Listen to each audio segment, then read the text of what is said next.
Samajwadi party के supremo Akhilesh Yadav अपने party के जो बड़े बड़े नेता हैं उनके बयानों पर रोक नहीं लगा पा रहे हैं, या ये कहा जाए कि उन्हें इन पर रोक लगाने की ज़रूरत समझ में नहीं आ रही है। संजय एक्सप्रेस न्यूज में आपका स्वागत है। चैनल को सब्सक्राइब कर बेल आइकन प्रेस करें। वीडियो को लाइक कर कमेंट्स बॉक्स में अपनी राय जरूर दें कि जो सनातन को निशाना बनाते हुए जो सांसद सपा के बयान दे रहे हैं उससे अखिलेश यादव को लाभ होगा या नुकसान होगा। चलिए अब बात करते हैं अखिलेश यादव के बारे में।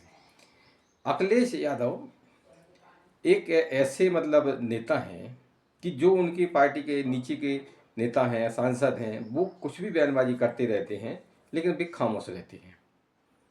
अब विधानसभा चुनाव के पहले आपने देखा होगा, यूपी विधानसभा चुनाव के पहले स्वामी प्रसाद मौर्य ने खूब बयानबाजी की, रामायण को लेकर भी बयानबाजी की और रामायण के पन्ने वगैरह भी जलाए। उन्होंने खासतौर से सवर्ण को लेकर बयान दिए। नतीजा क्या हुआ?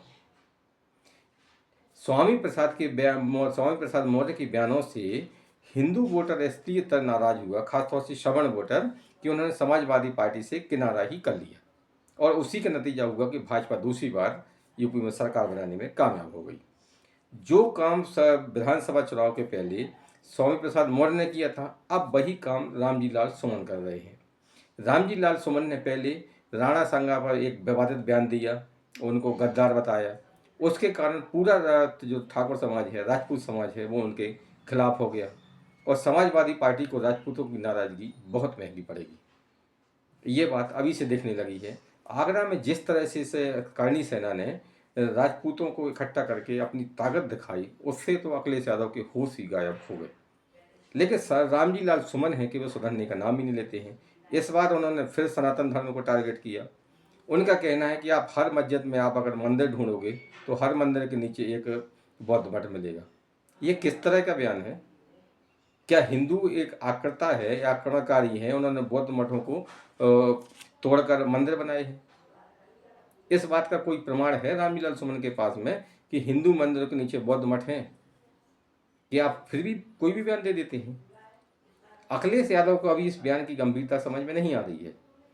रामजी लाल सुमन ये चाहते हैं कि किसी भी तरह से दलित और सवर्णों में आपस में भ्रांत हो जाए, यानी कि इनमें आमने सामने आ जाए, इनमें विवाद हो, ताकि वो जो दलित समाज है जो अभी फिलहाल मायावती के साथ में है और विधानसभा चुनाव में और लोकसभा चुनाव में भाजपा के साथ गया, वो इनके साथ आ जाए।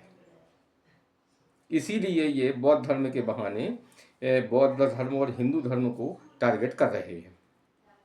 लेकिन रामजी लाल सुमन को ये बात अच्छी तरह से समझना चाहिए कि वे पूरे दलित समाज के नेता नहीं हैं।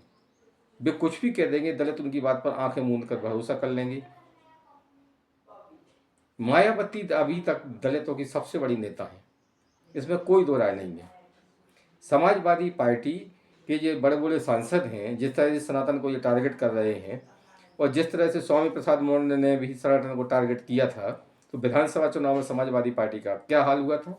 और अगर इसी तरह से ये चलता रहा तो 2027 में जो यूपी में विधानसभा चुनाव होने हैं उसमें भी अखिलेश यादव यूपी की गद्दी से दूर ही रहेंगे।